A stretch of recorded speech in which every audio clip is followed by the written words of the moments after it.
Posted by you/thrower marzipan. I, 31F, have been best friends with Becca, 32F, since 2010.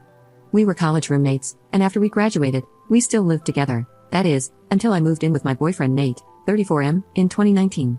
One thing about Becca is that she has always had a drinking problem for as long as I have known her. She has done things while drunk that have sometimes caused problems in our friendship. She does try to stay sober, but every few years, something happens to make her start drinking again, which is what happened earlier this summer. Last Saturday, Becca called me because she was drunk somewhere and needed a ride home. I couldn't go pick her up because I had the flu and was on cold medicine, so Nate went to get her instead. A couple of days later, I started noticing that Nate was acting weird with his phone. Normally, he leaves it out on the coffee table if we're watching TV or whatever, but he started putting it face down so I couldn't see what notifications he was getting. My first thought was that he was trying to plan a surprise, and because of the timing, I thought that maybe Becca was helping him. Yesterday, I saw Becca and told her that Nate was being sneaky all of a sudden. I asked if he had said anything about possibly proposing soon. She asked me if I had looked through his phone, and I said no. Becca then started crying and told me that she and Nate had hooked up in his car the night he came to pick her up. Her excuse was that she was really drunk and didn't fully know what she was doing. She said she had been texting him since, telling him that he needed to tell me what happened or she was going to. I asked Becca to show me the texts, but they were all in the app Signal, which deletes messages after a day. As a result, all I could see was that she and Nate had a chat thread, but none of their messages. I told her to text Nate in front of me so I could see his response. She did, but we got no read receipt and no response at all, so it didn't prove anything. I asked Becca if she was sure she wasn't so drunk that she might have imagined it or thought a dream was real. She absolutely lost her temper and said that while she knows she's horrible when she drinks, she's not delusional and doesn't make things up. She said I could believe her or not, but she was telling me the truth. I told her I needed to go home and talk to Nate. When I got home, I confronted Nate with what Becca had said. He acted shocked, denied that anything like that had happened, and said he didn't know why she would think or say so. He explained that he had just given Becca a ride home and that the only thing they talked about was how he and I had been together for a long time and should get married already. He admitted they were talking on Signal for the next couple of days, but he said it was about exactly what I thought. He was asking her about engagement rings and what kind of proposal I would want. Nate replied to Becca's message from before, asking her if she made up a story about them hooking up to avoid ruining the surprise about his proposal. She texted him back, saying there was no proposal and to stop playing dumb. Nate then called her, pretending I wasn't in the room, and told her she needed to stop whatever she was trying to do because we were on the verge of breaking up, and he'd rather just have the surprise be ruined. Becca kept telling Nate to stop lying until he got angry and hung up on her. I really didn't know what to think, and I still don't. Right now, Nate is really upset and not talking to me much. He says it's bad enough that Becca acted insane and ruined his plan to propose, but it's even worse that I believed her lies even a little and would think that he would ever cheat on me. Becca texted me saying she was sorry, but otherwise, I haven't talked to her either. I don't want to think that Nate would cheat on me or that he'd take advantage of Becca if she was that drunk, but I feel like I can't be 100% sure. I've known Becca for 13 years, and I can't believe that she'd lie to me about something this important. I know she has a drinking problem, so I can believe that she'd sleep with my boyfriend if she was drunk out of her head. She's done some pretty awful things in the past when she's been drunk. I don't want to wrongly accuse Nate of something he didn't do, but I don't want to be an idiot either. Update 2 days later. On Thursday night, after I got everyone's advice, I told Nate that I had found a way to recover deleted messages from Signal. He immediately took out his phone, opened the app, and asked me to show him how to do it. This made me think he was telling the truth because he didn't panic or hesitate at all. This was reassuring, especially since, when I tried to download Signal on my old phone, it turned out to be too old to support the current version of the app, so it wouldn't work. Nate then asked me if we were going to have to buy a new phone for me to believe that he was telling the truth, and he said he was willing to do it if that's what it would take. I told Nate it wasn't that I didn't believe him, I just wanted some proof because I couldn't understand why Becca would lie about it. Nate said she would lie because she's a freaking crazy drunk BTCH and there's no way for a non-crazy person to understand why she would do anything. He added that once the messages prove his innocence, he never wanted me to talk to her again. Then he told me to get up because if we were going to the Verizon store, we had to get there before it closed. By then, I completely believed Nate anyway, so I told him we didn't have to go anywhere or get a new phone. I said that I believed him and knew he didn't cheat on me and that he would never do that. Nate said he hoped I knew that and didn't understand why I didn't take his word for it in the first place. I started trying to explain why I didn't want to immediately dismiss what Becca had said, but Nate said he really couldn't listen to that right now. I said that was fair and agreed to cut Becca off, but first I wanted to try to get her to admit that nothing happened. Nate said fine, but to call her with my phone on speaker because he thought he also deserved to hear her admit she was lying. So, I called Becca and told her the same thing I had told Nate, that I figured out how to recover deleted messages on Signal.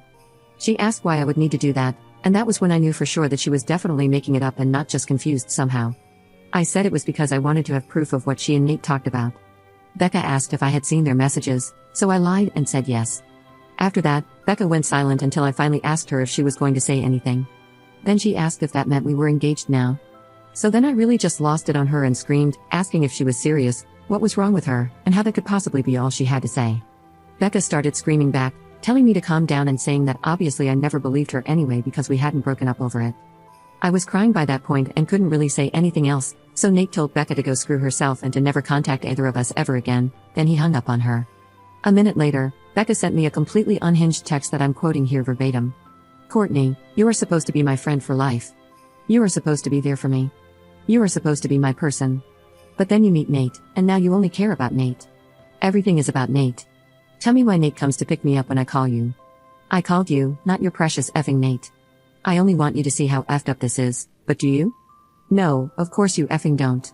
Of course, you choose Nate over me like you always do and like you always will. You pretend to care about me, but I can see you don't care. It is pathetic, Courtney. You are a pathetic woman who would choose a man over a friend. But since you can't say it yourself, I will. Since you have to have your sweet perfect little baby Nate do it for you, I will. Goodbye, Courtney. Is that what you want? Goodbye forever, I hope you effing got what you effing want." There were 3 dots showing she was still typing more, but I blocked her before she could send it. I don't care about anything else she has to say. I'm sure it's all just going to be more BS about why this is my fault or justifications about why what she did wasn't that bad and I should forgive her. I know Nate is probably right and there's no non-crazy logic behind why Becca would stoop to doing something like this, but I've still been thinking about it. My best guess is that whoever said Becca still blames me and Nate, apparently mostly Nate, for her being a drunk mess who can't get her life together is right. It seems like she somehow thought that if she said she hooked up with Nate, I'd break up with him but still want to be friends with her and then everything would magically be fixed. As far as things with Nate, I asked him if he thought he could ever forgive me for doubting him. He said that since I came to my senses and cut Becca off, he guesses we can try to put it behind us. I don't think he's still going to propose anytime soon. After this, I probably wouldn't if I were him. From what Nate said, he didn't actually do any planning yet other than asking Becca about rings and whether I'd think a public proposal was tacky. All he was doing so far was trying to get ideas without me knowing he was talking to her about it. Based on that, I think it's not going to happen for a while, if at all. Also, thanks to everyone for the advice and support.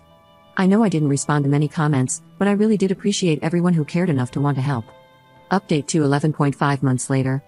I haven't logged into this account for about a year, but I got a few messages asking for an update, so here it is. I'll keep it as short as I can. Unfortunately, I have nothing good to report. It turned out that whatever was going on with Becca that caused her to make false accusations about Nate was the beginning of some kind of psychotic break. After I blocked her, she made a whole bunch of fake accounts and started sending me completely unhinged messages about how I ruined her life and threatened to get revenge on me and Nate. This went on for months, with her sending me dozens of messages a day. I found out from other friends that she was making multiple posts on Facebook every day, which were semi-coherent rants about how much she hated me, how I was evil, and how I had ruined her life intentionally. I tried to talk to the police 2 different times to get a restraining order because I was afraid that Becca was going to show up at our apartment and attack me or Nate. I even got a front door camera because I was so scared that she was going to hurt us. The police said that because Becca wasn't threatening actual violence, she was just a nuisance and they couldn't do anything. They acted like I was overreacting, saying it isn't illegal to talk crap on Facebook. They basically told me to just keep blocking her whenever she made a new account and that eventually, she'd get bored and move on. Then finally there was an incident where someone broke the windshield of Nate's car while it was parked at his work. It could have just been a random act of vandalism because his wasn't the only car that had windows broken, but at the time, I was 100% sure it was Becca. So, I went to the police again. Eventually, an officer went to talk to Becca, and she denied touching Nate's car. I had no proof that she did.